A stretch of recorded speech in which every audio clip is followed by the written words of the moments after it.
দীর্ঘ ১৮ বছরের অপেক্ষার অবসান ঘটল বিরাট কোহলির। বিরাট কোহলিকে কখনো কখনো শচীন টেন্ডুলকারের সঙ্গে তুলনা করা হয়।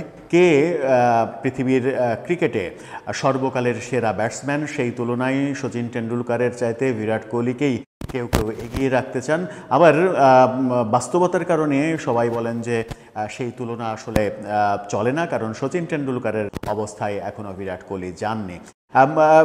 মেসির সঙ্গে ম্যারাডোনার তুলনার মতো অনেকটা, ম্যারাডোনা সেরা নাকি মেসি সেরা, এই আলোচনা যেমন ফুটবলে হয়, তেমনি ক্রিকেটেও শচীন সেরা নাকি বিরাট কোহলি সেরা, পৃথিবীর সেরা ব্যাটসম্যানকে, সেই আলোচনা হবে।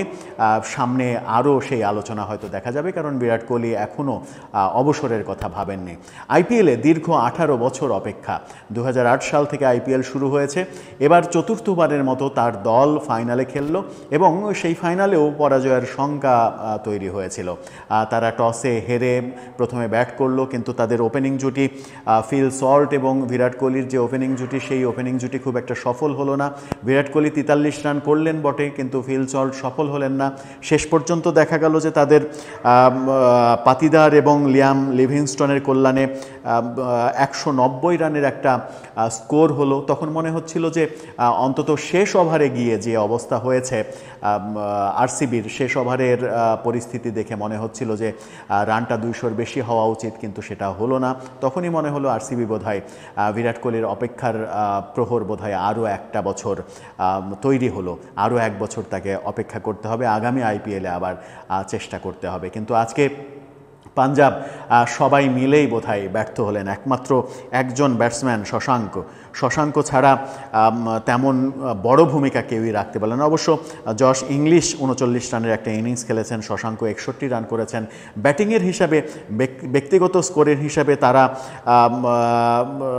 আরসিবির চাইতে ব্যক্তিগতভাবে ভালো করেছে, কিন্তু অন্যরা কোনো কন্ট্রিবিউট করতে পারেনি। আরসিবিতে যেমন অন্যরাও ছোট ছোট করে কন্ট্রিবিউট করে 190 রান করেছে, কিন্তু শেষ পর্যন্ত 6 রানের পরাজয় পাঞ্জাবকে বরণ করতেই হলো। প্রীতি জিন্তার দল পাঞ্জাব, সেই পাঞ্জাব পেরে উঠল না। রিকি পন্টিং এই দলের কোচ, রিকি পন্টিংয়ের মতো বিশ্বখ্যাত একজন খেলোয়াড়, তাকেও বঞ্চিত হতে হলো।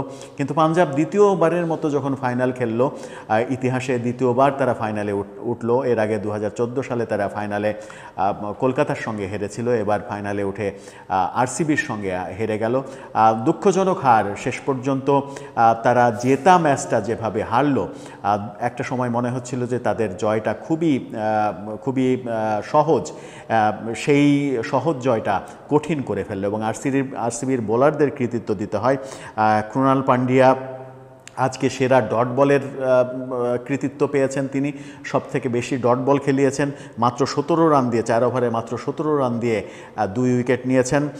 ভুবনেশ্বর কুমার অসাধারণ বল করেছেন, আজকে 2 উইকেট নিয়েছেন 38 রান দিয়ে। ইয়াশ দয়াল, যিনি নিয়মিতভাবেই ভালো বল করেন, তিনিও এক উইকেট নিয়েছেন।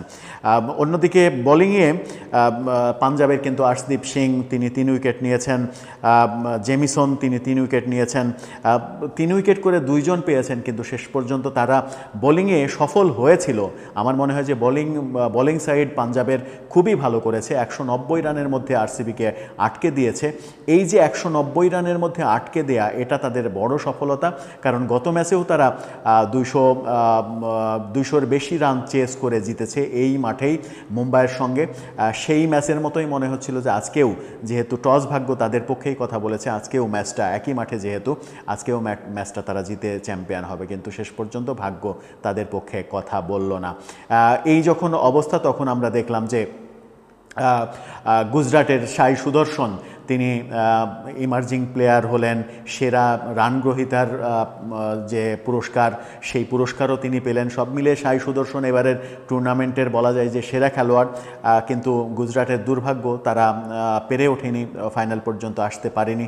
সাই সুদর্শন যেমন এই কাজটা করলেন, তেমনি সেরা স্ট্রাইকারের রাজস্থান রয়্যালসের সেই 16 বছরের কিশোর বৈভব, তিনি কিন্তু সেরা স্ট্রাইক রেটের সেরা সেই পুরস্কারটা পেয়ে গেছেন। এবারের আইপিএলে তিনি 207 স্ট্রাইক রেটে ব্যাট করেছেন, যার ধারে কাছেও অন্য কোনো ব্যাটসম্যান ভিড়তে পারেনি। এই 2025-এর আইপিএলের খবর, সচিন টেন্ডুলকারের জন্য ভারত ধোনির নেতৃত্বে বিশ্বকাপ জিতেছিল।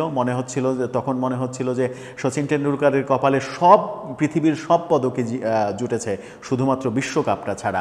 সেই অধরা বিশ্বকাপ সচিনের জন্য যেমন ধোনির দল জিতেছিল, তেমনি এবারের মৌসুমে পাতিদারের নেতৃত্বে যখন আরসিবি খেলতে লাগলো, পাতিদার তার পুরো টিমকে নিয়ে আমার মনে হয় যে বিরাট কোহলির জন্যই এবারের শিরোপাটা জিতে দেখালেন যে তারা শিরোপা জিততে পারে, তারা বারবার ব্যর্থ হওয়ার মতো দল নয়। এবং রজত পাতিদারকে অধিনায়কত্ব দিয়েই বাজিমাত করে ফেলেছে এই তরুণ।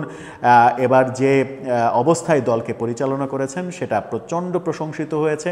দল হিসেবে খেলেছে তারা, এবং শেষ পর্যন্ত দল হিসেবে খেলেই ফাইনালটা যোগ্য দল হিসেবে আমার মনে হয় জিতে নিয়েছে। এবং এটাও বলা যায় যে এবারের আইপিএল ফাইনাল যারা দেখেছেন, বেশিরভাগ দর্শকই চেয়েছেন বিরাট কোহলির জন্য অন্তত আরসিবি এবারের চ্যাম্পিয়ন হোক। সেটাই হলো শেষ পর্যন্ত। বিরাট কোহলির 18 বছরের অপেক্ষার পালা ঘুচল। বিনোদন প্রতিদিন, বিনোদন স্পোর্টস পরিবারের পক্ষ থেকেও বিরাট কোহলি এবং আরসিবিকে অভিনন্দন।